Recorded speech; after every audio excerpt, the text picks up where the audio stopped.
السلام علیکم۔ ملکی اور غیر ملکی تازہ ترین خبروں اور کرنٹ ایشو سے باخبر رہنے کے لیے ہمارا چینل سبسکرائب کیجیے۔ رک کریں گے رینالا کا۔ رینالا خورد تبدیلی سرکار نے مہنگائی کے اگلے پچھلے تمام ریکارڈ توڑ دیے۔ کھانے پینے کی تمام اشیاء کے ریٹ آسمانوں پر پہنچ گئے۔ آٹا، چینی، گھی، دالیں، خشک مسالہ جات، پھل، سبزیاں غریب آدمی کی پہنچ سے دور ہو گئی۔ مزید احوال بتا رہے ہیں ہمارے نمائندے ملک لطیف اپنی اس رپورٹ میں۔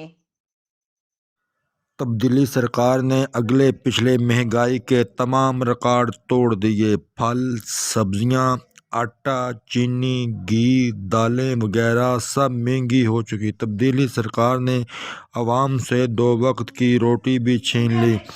آئے روز پیٹرولیم مصنوعات کی قیمتیں، دالوں کی قیمتوں میں مسلسل اضافہ کیا جا رہا ہے، جس کی وجہ سے شہری سراپا احتجاج بن چکے ہیں۔ اس حوالے سے جب ہماری مزید پاکستان مسلم لیگ نون کے رہنماؤں سے بات ہوئی، ان کا کہنا ہے کہ جی السلام علیکم۔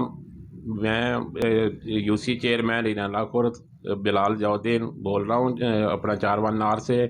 جب سے گورنمنٹ نے پیٹرولیم کے مصنوعات بڑھائی ہیں، آٹا چینی کا ریٹ اتنا زیادہ ہو گیا ہے کہ بھی لوگ اب بدوائیں دینے لگے ہیں اس گورنمنٹ کو کہ بھی جتنی جلدی اس کا خاتمہ ہو جائے تو بہتر ہے۔ تو انتظامیہ کا بھی برا حال ہوا ہے، کوئی اس میں انہوں نے کوئی آج تک کوئی اقدام نہیں اٹھایا۔ بالکل وہ عوام پس کے رہ گئی۔ آٹا چینی کا بھاؤ اتنا زیادہ ہے کہ عام آدمی تو اب خرید سے باہر ہے۔ تو جتنی جلدی گورنمنٹ کا اس کا خاتمہ ہو جائے تو بہتر ہے۔